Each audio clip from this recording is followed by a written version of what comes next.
ఈరోజు ఈ కార్యక్రమానికి ప్రధానమైన ఉద్దేశం ఏంటంటే మన విశాఖపట్నంలో జీవీఎంసీకి వచ్చినటువంటి మొత్తం ఆస్తి పన్నులో 1/3 భాగం అనేది గాజువాక జోన్ నుంచే సమకూర్చడం జరుగుతుంది.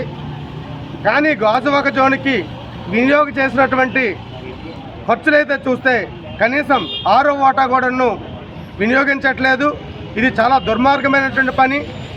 ఇక్కడ కాకులు కొట్టి గద్దలకు వేసినట్ల గాజువాక జోన్ నుంచి తీసుకెళ్ళి ఆర్కే బీచ్, ఎంవీపీ ఇటువంటి బాగా అభివృద్ధి చెందిన ప్రాంతాల్లో ఇక్కడ ప్రజలు కట్టినటువంటి పన్నును వాళ్ళకు వినియోగించడం అనేది చాలా దుర్మార్గం. ప్రధానంగా మా డిమాండ్ ఏంటంటే గాజువాక జోన్లో సుమారు 20 వార్డులు ఉన్నాయి. ప్రతి వార్డుకి ఒక లైబ్రరీ ఉండాలి. అదేవిధంగా ప్రతి వార్డుకి కూడాను ఒక పిహెచ్సి ఉండాలి. ఎందుకంటే గాజువాకలో సుమారు 5 లక్షల పైచిలుక జనాభా నివసిస్తున్నారు. ఇక్కడ సరైనటువంటి విద్యా వైద్యకు సంబంధించినటువంటి వనరులు లేవు. ఎందుకంటే విశాఖపట్నంలో చూసినట్లయితే ఇంచుమించు జీవీఎంసీలో ఉన్నటువంటి 1/4 పాపులేషన్ ఒక గాజువాకలే ఉన్నది. ఇక్కడ ఒక్కటి కూడా ప్రభుత్వ జూనియర్ కాలేజ్ ఎక్కడో అగ్నంపూడిలో నామమాత్రంగా నిర్మించారు. డిగ్రీ కాలేజ్ లేదు. అదేవిధంగా పాలిటెక్నిక్ కాలేజ్ ఖచ్చితంగా ఇక్కడ గాజువాకలో నిర్మించాలి. ఆ డిగ్రీ కాలేజ్ అనేది ఏర్పాటు చేయాలి. ప్రతి వార్డులో కూడాను ఒక పిహెచ్సి ఏర్పాటు చేయాలి. చెప్పడానికైతే చాలా కరెంటు బిల్లుల విషయంలో ప్రతి వీధికి ఒక స్మార్ట్ మీటర్ పెడుతున్నారు. కానీ ఎక్కడ కూడా వీధి లైట్లు అనేవి సక్రమంగా వెలగట్లేదు. కాలువల్లో కూడాను ఏదో వారానికి ఒకసారి 2 సార్లు జీవీఎం సిబ్బందిని పంపించి బళ్ళు కూడా రెగ్యులర్గా పంపించట్లేదు.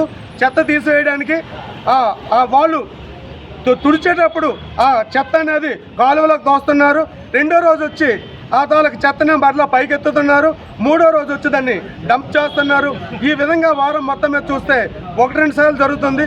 ఈ లోపు కుక్కలు, పందులు, ఆవులకైతే ప్రత్యక్షంగా చెప్పవలసిన అవసరం లేదు. నెక్స్ట్ మన మిత్రులు ఇప్పుడు చెప్పారు స్మార్ట్ మీటర్ల విషయంలో. స్మార్ట్ మీటర్ ఏదైనా మీటర్ బిగించేటప్పుడు ఎవరైనా మీటర్ని టచ్ చేస్తే ఖచ్చితంగా ఈ విద్యుత్ సంబంధించిన అధికారులేమో యాక్షన్ తీసుకుంటామంటారు. ఎవరో అనామకులు తెలియనటువంటి వ్యక్తులు ఎవరో 2 కుర్రవాళ్ళు పంపించి మీటర్లు బిగించాలని చూస్తున్నారు.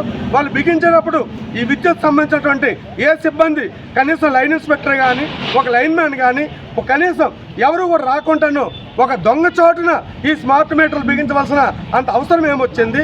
అదేవిధంగా స్మార్ట్ మీటర్లు బిగిస్తున్నామని ఆ తాలూకా కన్జ్యూమర్కేమో నోటీస్ ఇచ్చి చెప్పవలసి వాళ్ళ తాలూకా ప్రమేయం మేరకు మాత్రం చేయాలి తప్ప కానీ భయాందోళనకు గురి చేసి ఎవరో ఒక రౌడీలాగా ఉన్నటువంటి బలిష్టంగా ఉన్న 2-3 కుర్రోళ్ళు పంపించి స్మార్ట్ మీటర్లు బిగిస్తున్నారు. ఇది దుర్మార్గమైనటువంటి పరిస్థితి. దానితో పాటు ఇక్కడ పాత గాజువాక నుంచి కొత్త గాజువాక వరకు రోడ్స్ అయితే ఉన్నాయి. కానీ ఈ సబ్వేలోన ఎక్కడా కూడా ఒక బల్బు వెలగట్లేదు. రాత్రిని ఇక గాజువాక నుంచి కోర్మనపాలెం వరకు కూడాను ఏ రకమైనటువంటి ఒక లైట్ కూడా లేకపోవడం వల్ల అనేకమైన యాక్సిడెంట్స్ జరుగుతున్నాయి. ప్రధానంగా ఈ జీవీఎంసీ మీదుగా హెవీ వెహికల్స్ వెళ్తున్నా. ఈ వెహికల్స్ ఇమీడియట్గా ప్రధానంగా హాస్పిటల్ ఉన్నది, కోర్టు ఉన్నది, ఎంఆర్ఓ ఆఫీస్ ఉన్నది, జీవీఎంసీ ఉన్నది.